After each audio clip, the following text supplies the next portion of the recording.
La session parlementaire de septembre s'est ouverte ce vendredi 15 au Palais du Peuple à Kinshasa. Cette session est essentiellement budgétaire. Pendant ce temps, quelques parlementaires sont bloqués dans les provinces faute d'avions. Dépôt ce vendredi à l'Assemblée nationale du projet de budget 2024 évalué à 40 463 milliards de francs congolais par le Premier ministre Samalou Kondé, soit un accroissement de 24,7% par rapport au budget de l'exercice 2023.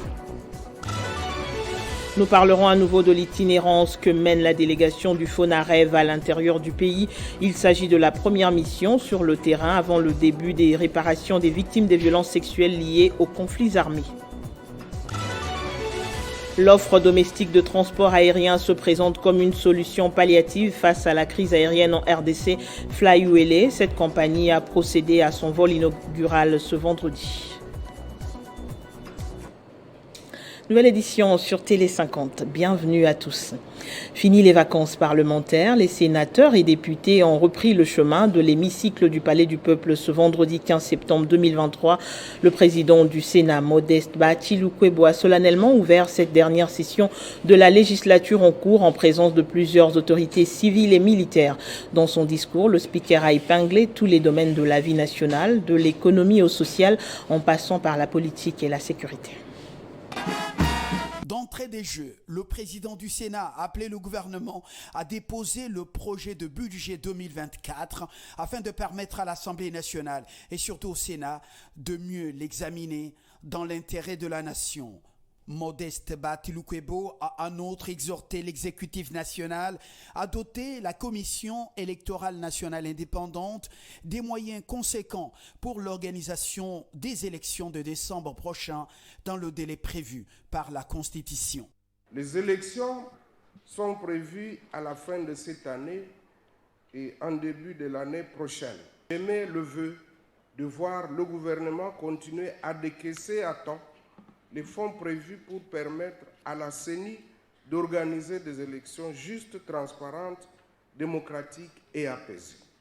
Sur le plan sécuritaire, le speaker de la Chambre haute du Parlement a recommandé au gouvernement de prendre des mesures adéquates pour éradiquer également l'insécurité entretenue par des groupes armés, appelant en même temps à la mobilisation contre le banditisme urbain dans les chefs-lieux de certaines provinces. Au chapitre social, il a proposé au gouvernement de sélectionner des actions prioritaires à mener afin de relever le social de la population qui a perdu le pouvoir d'achat à cause de l'inflation. Modeste Batilou-Kwebo a rendu hommage au chef de l'État pour l'application de la gratuité de l'enseignement de base et la gratuité de la maternité rendue possible aujourd'hui à travers le programme des couvertures santé universelle. Il a aussi souligné que l'ouverture de cette session ordinaire coïncide avec la journée internationale de la démocratie, d'où son souhait de voir les acquis de la démocratie être préservés en République démocratique du Congo. À l'Assemblée nationale, le projet de loi des finances 2024 évalué à 40 463 milliards de francs congolais, soit un accroissement de 24,7% par rapport au budget de l'exercice 2023, a été déposé par le Premier ministre Jean-Michel Samalou Kondé ce vendredi. Le document accorde la priorité au secteur de la défense, de l'éducation et de l'économie. En présence des membres du bureau de l'Assemblée nationale, avec à leur tête le président Christophe Mbosso et de quelques membres de l'exécutif national, le Premier ministre Jean-Michel Samalou Kondé a déposé tous les documents accompagnant le projet de budget 2024. Ce projet de loi de finances 2024 contient un budget présenté en équilibre, en recettes et en dépenses, à hauteur de 40 463 milliards de francs congolais. Se confiant à la presse, le chef du gouvernement a retracé les grandes lignes du projet de budget 2024 avec les principales priorités. Nous avons bien sûr le secteur de la défense qui, lui, sans cesse demande à ce que nous puissions y mettre et y allouer le plus de moyens possible. Donc un accroissement par rapport au fonds du secteur de la défense et même sur la question des obligations que nous avons par rapport au nouveau cadre que nous avons pris. Vous savez que nous avons pris un engagement d'aller vers une force de la réserve, de la défense, et donc tout cela est pris en compte. À côté de cela, nous avons deux autres secteurs qui viennent immédiatement après. La question de la gratuité de l'enseignement qui doit se poursuivre, qui a déjà porté ses fruits et qui tous les jours demande à ce que nous puissions mettre encore plus de moyens. Pour avoir déposé ce projet de loi de finances dans le délai fixé par la Constitution, le Premier ministre Jean-Michel Sama-Lukonde et tout son gouvernement ont reçu les félicitations du président de l'Assemblée nationale, Christophe Mbosso-Nkodia, qui n'a pas manqué de rappeler que cette session parlementaire qui s'est ouverte en ce jour est essentiellement budgétaire. Ce même vendredi, 94 compatriotes, dont 29 femmes kidnappées depuis près de 6 mois par les ADF-MTM, se sont échappés des griffes des terroristes Andalia sur la route Luna-Komanda suite aux pressions des forces de la coalition FRDC-UPDF. Ils sont principalement ressortissants de Kisangani, Bunia, Beni Butembo. Suivez les précisions avec le capitaine Anthony Mwalushai, porte-parole des FRDC à Beni. Ben écoutez, il faut savoir qu'aujourd'hui nous sommes à Kasindi entre les deux armées, FRDC et UPDF, dans le cadre d'abord d'évaluer les opérations conjointes en cours entre les deux armées, FRDC et UPDF, et aussi échanger les otages kidnappés arrêtés par les forces armées de la République démocratique du Congo en opération conjointe avec l'armée ougandaise. Donc aujourd'hui nous avons récupéré 22 otages qui étaient auditionnés, exploités par l'armée ougandaise, et aussi nous avons remis 8 otages que l'armée congolaise a exploités. Donc au total 30 otages, et parmi ces 30 il faut dire qu'il y a 7 étrangers dont un Éthiopien, les Ougandais et aussi les Kenyans. Vous allez comprendre que ce sont les travaux menés avec professionnalisme par les deux armées pendant les opérations conjointes en cours. Il y a plus de 6 mois, il y a les autres qui ont fait 4 mois, ça dépend de la période où l'ennemi les avait kidnappés lors des différentes incursions. Mais les autres étaient déjà convertis, ils étaient déjà devenus des terroristes et ils combattaient ces propos. Nous avons pris beaucoup de temps pour les exploiter, et c'est d'ailleurs grâce à eux que nous avons eu d'autres renseignements qui nous ont aidés dans ces opérations conjointes pour mettre la main sur d'autres terroristes ADF-MTM et aussi neutraliser certains chefs que nous avons neutralisés dans les différents affrontements. Parlons à nouveau de l'itinérance que mène la délégation du FONAREV à l'intérieur du pays. Il s'agit de la première mission sur le terrain avant le début des réparations des victimes des violences sexuelles liées aux conflits armés. Après la visite du camp de Kanyaruchinya, la délégation a rencontré d'abord à Kananga les victimes du conflit Kamwina Sapu et à Kimpese celles des Boudoudia Congo. La délégation a d'abord posé ses valises à Kananga, où il y a 7 ans sévissait un conflit dont les traces restent encore visibles dans la région. L'affrontement entre Kamwina Sapu et les forces de sécurité avait coûté la vie à plus de 3000 personnes et des dizaines de milliers de déplacés. Les souvenirs sont encore frais dans la mémoire des habitants. À l'âge de 14 ans, je l'ai vécu à l'école lorsque cela a commencé. Mais j'ai eu la vie sauve grâce à un inconnu qui m'a gardé sous son toit. Ces gens ont tué sans distinction. À Kimpese, la délégation du FONAREV a rencontré cette fois les adeptes du mouvement politico-religieux Boudoudia Congo, victimes des événements macabres de 2007, 2008 et 2009 survenus dans plusieurs villes du Congo central. Après avoir écouté les témoignages, la délégation a annoncé le début des réparations. Nous pensons que le fait d'avoir avec nous également les redevances minières à hauteur de 11% permettra effectivement d'avoir suffisamment de moyens pour pouvoir initier les différents programmes que nous comptons mettre en œuvre pour aller, disons, dans les réparations collectives et toucher un grand nombre de nos victimes. Ces réparations annoncées par le FONAREV feront en effet suite à un atelier qui sera organisé dans les prochaines semaines avec les autorités, les associations des victimes et les commissaires de la Commission provinciale Vérité, Justice et Réconciliation. Et face à la crise du transport aérien, une solution palliative se présente. Désormais, on parlera de FlyWele, la nouvelle compagnie aérienne qui a procédé au vol inaugural aujourd'hui.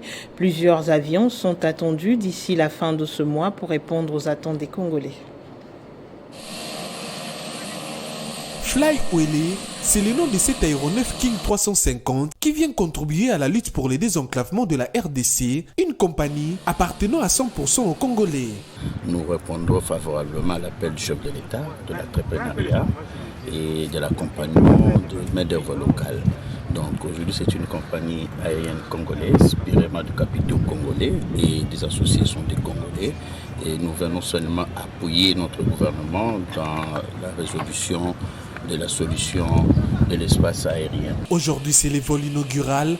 À l'aéroport d'Endolo, les passagers sont impressionnés de la stabilité de l'appareil dans les airs. Ma réaction ne peut être qu'une satisfaction et souhaiter vraiment un fructueux voyage à tous ceux qui vont utiliser cette compagnie.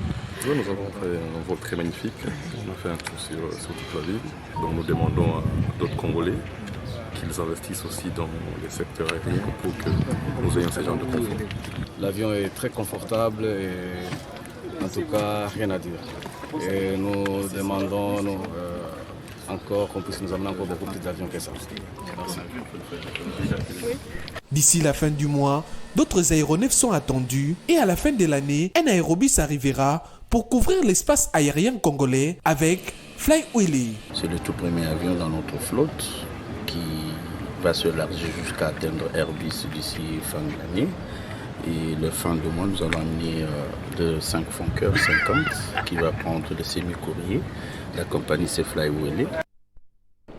Dans l'actualité également et en off, après la condamnation de Jean-Marc Aboun pour 7 ans de servitude pénale pour outrage au corps constitué et propagation de faux bruits, les réactions fusent de partout. Pour l'opposant Martin Fayulu, la décision de la justice relève de la rancune du pouvoir et il s'étonne de pourquoi la justice n'a pas pris en compte les révélations faites par l'ancien vice-président de l'Assemblée nationale sur la gestion du pays.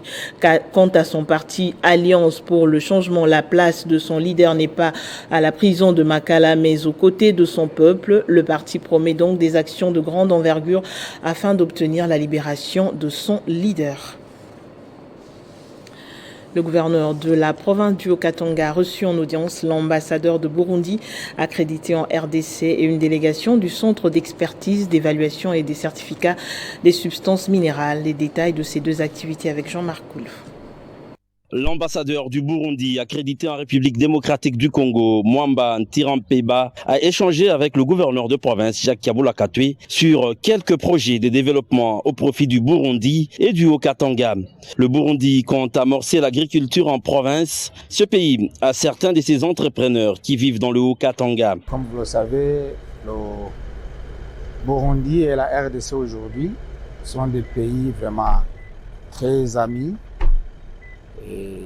Et cette amitié est matérialisée, comme vous le savez, très récemment par la visite d'État que son Excellence, le chef de l'État burundais, Evariste Ndayishimiye, a fait à son homologue, son Excellence, Félix Antoine Tshisekedi Tshilombo. Par la suite, le gouverneur de province a reçu une délégation du Centre d'expertise, d'évaluation et de certification des substances minérales, conduite par son directeur technique, Daniel Ngoimbayo. Elle fait suite à la mission effectuée en province il y a peu par le président du conseil d'administration et le directeur général de cette structure. C'est dans la suite de descente du terrain qu'avait effectué M. le président du conseil d'administration et M. le directeur général du CSC, M. Freddy Mwamba. Nous avions un travail qu'il fallait faire dans l'interland minier du Katanga, étant donné que le CSC est autorité de certification de toutes les substances minérales. Mais il est vrai que dans la certification, il y a deux branches, il y a deux manettes. Il y a la première manette, c'est celle de procéder à la détermination de caractéristiques physico-chimiques de la substance minérale. Et éventuellement, la deuxième manette, c'est celle-là de suivre l'origine du site légal et éventuellement le respect des exigences tant nationales, régionales qu'internationales. Débloquer le potentiel économique de la RDC, c'est le thème principal du forum interpersonnel Katanga Business Meeting auquel a pris part le personnel de l'Institut national de préparation professionnelle du Haut-Katanga. Ouverture le 14 septembre à Lubumbashi du grand salon multisectoriel Katanga Business Meeting dont la 4e édition a pour thème débloquer le potentiel économique de la RDC pour la croissance durable et équitable, enjeux et perspectives. Après la coupure du ruban, le président de KBM, Costa Rica Musumpa, a conduit le vice-gouverneur Jean-Claude Canfoy et sa suite au stand de l'Institut national de préparation professionnelle INPP, occasion pour le directeur provincial de l'INPP au Katanga, Joël Mukumba, d'échanger avec le numéro 2 de la province sur les formations professionnelles qualifiantes requises avec des filières telles que les énergies renouvelables et l'automation. Nous avons pris un échantillon des matériels que nous avons, les matériels didactiques que nous avons, que vous voyez dans notre stand, que nous mettons en exergue, ce que nous sommes capables de faire, ce que nous faisons. Ce n'est qu'un échantillon. C'est donc l'occasion pour nous de remercier la haute hiérarchie de l'INPP. Je cite le directeur général Godefroy Stanislas Chimanga, qui fait en sorte que nous puissions implémenter la vision du conseil d'administration de l'INPP que dirige le PCA Jean-Marie Lukolassi pour que l'INPP soit très visible, puisse effectivement répondre à ce à quoi il a été créé depuis 1964. L'autre temps fort de la première journée de KBM, c'est la conférence économique avec panel qu'a pris part le directeur provincial de l'INPP, Joël Mukumba. À l'occasion de la visite du stand de Katanga Global Investment par le vice-gouverneur du Haut-Katanga et des personnalités du pays, Patrick Katengo, chairman du stand, se dit satisfait et demande à tous de faire confiance à son organisme qui s'inscrit dans la prévention des risques professionnels. C'est un organisme de prévention des risques professionnels ayant un personnel très qualifié et doté des matériels et équipements de la dernière génération. Katanga Global Investment est en train de démontrer noir sur blanc son expertise à la 4e édition Katanga Business Meeting KBM organisée à Lubumbashi, chef-lieu de la province du Haut-Katanga. En marge de ce grand salon d'affaires, plusieurs autorités ont découvert cette réalité lors de la visite du stand de KGI. Il s'agit notamment du vice-gouverneur du Haut-Katanga, Jean-Claude Canfoy, et le ministre burundais en charge des affaires de l'EAC, l'un des invités d'honneur de KBM, des personnalités reçues par le chairman KGI Patrick Katengo. L'homme dynamique, un patriote soucieux de la promotion de la santé et de la sécurité au travail en République démocratique du Congo. Il y a lieu de faire confiance à l'organisme Katanga Global Investment KGI, toute mise en place pour rendre service de qualité. Créé pour participer à l'amélioration du milieu, de l'environnement et des conditions de travail. Et donc KGI, c'est un partenariat public-privé. C'est pratiquement un contrat signé avec le ministère de l'Emploi, Travail et Prévoyance sociale à travers l'inspection générale du travail à qui la loi a conféré le pouvoir de contrôle de toutes les entreprises en République démocratique du Congo. Nous avons aussi un autre partenariat avec SENSAP. SENSAP, c'est la Caisse nationale de sécurité sociale des agents publics de l'État, qui a recouru également à notre expertise pour pouvoir sécuriser les agents de l'État. KGI est l'un des organismes africains qui font l'exception en ce qui concerne l'inspection, la prévention et la formation par rapport aux risques professionnels. Dans la province du Haut-Uélé, les travaux de construction du siège de l'Assemblée provinciale sont à leur dernier virage. Avant la remise de l'ouvrage à l'exécutif provincial, le constructeur a fait savoir jeudi à l'équipe du gouvernorat qui a effectué la descente à Isiro que toutes les batteries sont mises en marche pour tenir le délai convenu avec le gouvernement bassianais. Dans cette concession de 5600 mètres carrés a commencé à pousser des terres. Cet imposant bâtiment de 1185,5 mètres carrés de surface, étalé sur 60 mètres de largeur et de 19 mètres de longueur, Ici, Basséan Nanga, à la manœuvre, entend doter l'Assemblée provinciale du Haut-Uélé d'un cadre de travail digne afin de favoriser la productivité et l'entrepreneur à bien prendre conscience de cette urgence. Nous sommes déjà au niveau de finition. Nous avions commencé par le prétissage. Présentement, nous fixons déjà les ouvrants. En totalité, nous pouvons avoir 50 personnes que nous utilisons ici.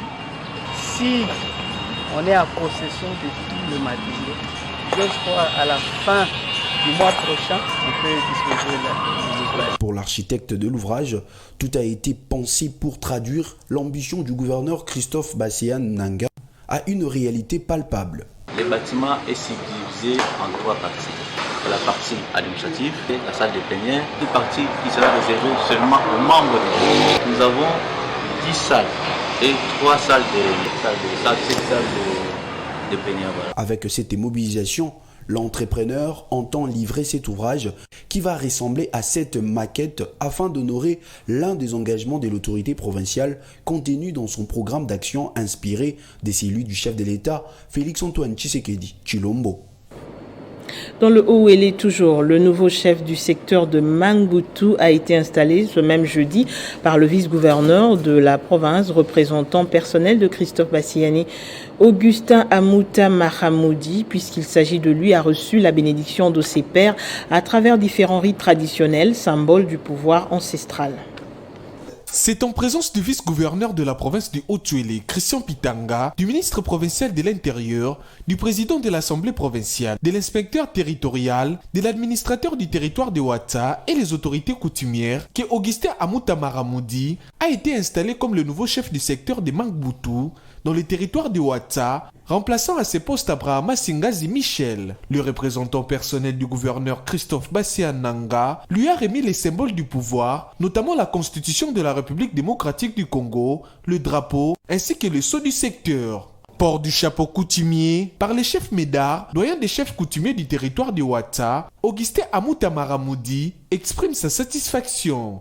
Le chef de l'État, Félix-Antoine Tshisekedi Tshilombo, pour la confiance placée en notre personne, aussi au vice-premier ministre et ministre de l'Intérieur, Peter Kazadi. Et nos remerciements s'adressent également à son Excellence Monsieur le gouverneur de la province, Christophe Basséan Nanga, qui accompagne la vision du chef de l'État et qui booste le développement de notre milieu. Nous remercions également notre population du secteur Mangbutu pour la confiance placée en notre personne. Le vice-gouverneur Christian Pitanga lui a présenté la responsabilité qu'il va assumer ainsi que l'obligation d'accompagner le président de la République Félix-Antoine Tshisekedi dans sa vision sur le développement à la base dans son secteur. Construction des infrastructures de base dans la province de Lomami. Le gouverneur Nathan Ilunga a signé un protocole d'accord avec le bureau central de coordination BSECO au regard de l'expérience accumulée par cette agence. Nathan Ilunga et le DG du BSECO, Jean Mabi, sont très optimistes quant à ce nouveau partenariat. Ces protocoles d'accord signés entre la province de la Lomami et le BSECO portent sur la construction, la réhabilitation et la modernisation des infrastructures de base, notamment les bâtiments administratifs et les routes de la province. Nathan Ilunga, gouverneur de la Lomami, dévoile les détails. Au regard de plusieurs ouvrages déjà exécutés par BSECO et ce que nous sommes en train de vivre dans d'autres provinces, en vertu également de toutes ces prérogatives qui lui sont reconnues par la loi et de sa capacité de mobiliser les fonds, nous nous sommes dit que la province ne peut pas rester isolée de ses bureaux. Il faut que la province soit accompagnée, tant au niveau de la mobilisation des fonds qu'au niveau de l'exécution de certains projets salutaire pour la province de Lomami. Le numéro 1 de la Lomami est aussi revenu sur l'état d'avancement du PDL 145 dans sa province. Généralement, je peux vous dire que toutes les activités marchent correctement parce que déjà nous avons des territoires où nous sommes déjà à l'étape de réception technique. C'est au BSECO d'aller effectivement aussi nous remettre. Jean-Mabi Molumba, DG du BSECO, s'est dit heureux de cette nouvelle collaboration. Je ne peux que dire merci à son excellence, monsieur le gouverneur de la province de Lomami, pour la confiance qu'il vient de témoigner au BSECO, en lui confiant la fonction de maîtrise d'ouvrage pour l'accompagner dans les lourdes tâches qu'il a de reconstruction de la province de Lomami. Tout ce que je souhaite est que ces partenariats soient fructueux pour le bien-être de la population de Lomami. Comme vous savez, Lomami aujourd'hui souffre d'un déficit d'infrastructures énorme Et notre attention particulière sera de réduire au maximum ces gaps en infrastructure. En date du 7 septembre 2023, le BCECO avait signé un protocole d'accord avec les bureaux techniques de contrôle BTC pour effectivement contrôler les différents travaux. Et pour boucler ce journal, le coordonnateur national de la Fondation FFACI a procédé jeudi à la distribution gratuite des fournitures scolaires aux écoliers orphelins de la ville montagneuse de Likasi. Selon Gingoons, cette action caritative s'inscrit dans le cadre de la pérennisation de la gratuité de l'enseignement de base que prône le chef de l'État. Au moins 1056 élèves orphelins de la montagneuse ville de Likasi ont reçu les fournitures scolaires dont de la Fondation Félix Antoine Tshisekedi Tshilombo FFACI en sigle. Pour démontrer leur générosité, les coordonnateurs Guy Ngunzumba et sa suite se sont rendus dans les quartiers Toyota, Trabécha et Kamandan en vue d'apporter leur assistance aux élèves orphelins en les remettant des fournitures scolaires. Les tuteurs et les élèves n'ont pas caché leur satisfaction en remerciant et bénissant les chefs de l'État, Félix Antoine Tshisekedi Tshilombo, au travers la fondation qui porte son nom. Moi, je me demandais ce que j'allais faire avec ces enfants que j'avais déjà inscrits à l'école. Il me manquait juste les fournitures scolaires que la fondation FFACI vient de remettre à tous ces enfants. Que Dieu vous assiste, n'abandonnez pas, faites encore plus pour d'autres enfants. Enfin, le coordonnateur national de la Fondation Félix Antoine Tshisekedi Tshilombo FFACI est revenu sur les bien fondés de cette opération de distribution gratuite des fournitures scolaires aux élèves orphelins de la montagneuse ville de Likasi. Notre mission est d'accompagner la vision du chef de l'État, c'est-à-dire, comme il a dit, les peuples d'abord, c'est en commençant par les enfants. Nous sommes ici pour les enfants orphelins de père, des enfants dont les mères souffrent, pour leur éducation, et donc, la Fondation est là pour aider tous ces enfants. Ce n'est qu'un début des actions philanthropiques posées par la Fondation Félix Antoine Tshisekedi Tshilombo dans la ville de Likasi. On en vient au rappel des principaux titres. La session parlementaire de septembre s'est ouverte ce vendredi 15 au Palais du Peuple à Kinshasa. Cette session est essentiellement budgétaire, mais pendant ce temps, quelques parlementaires sont bloqués dans les provinces faute d'avions.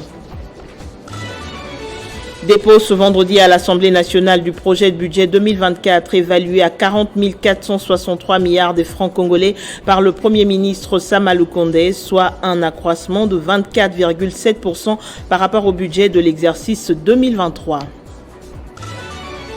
Nous avons parlé de l'itinérance que mène la délégation du FONAREV à l'intérieur du pays. Il s'agit de la première mission sur terrain avant le début des réparations des victimes des violences sexuelles liées aux conflits armés. L'offre domestique de transport aérien se présente comme une solution palliative face à la crise aérienne en RDC. Flyuele, la nouvelle compagnie, a procédé à son vol inaugural ce vendredi. Merci de votre attention. L'actualité continue sur votre chaîne. À très bientôt.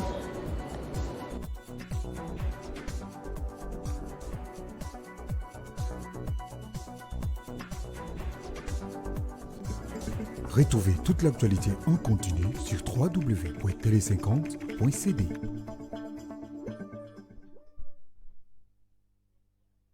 La Direction générale des impôts informe à tous les contribuables, particulièrement ceux relevant de la direction des grandes entreprises et des centres d'impôts qui ne se sont pas acquittés totalement ou partiellement des montants des avis de mise en recouvrement ou de déclaration que subsidiairement. Au communiqué président du 18 novembre 2022, elle procède au recouvrement forcé des droits dus au trésor public. Aussi invite-t-elle des contribuables ayant déjà effectué leur paiement ou bénéficié des décisions des dégrèvements, mais dont les comptes courants fiscaux ne sont pas encore apurés, à bien vouloir déposer dès maintenant soit des photocopies des preuves de paiement ou des décisions au secrétariat de l'inspection du service situé à Kinshasa, au 3e niveau de l'hôtel des impôts, local 341, contre accusé des réceptions, soit à les scanner à l'adresse électronique ci-après, secrétariat-dgi@gmail.com, pour leur éviter les désagréments liés aux saisies à la fermeture provisoire de leurs établissements. Fait à Kinshasa le 8 septembre 2023. Barnabé Mwakadi Mwamba.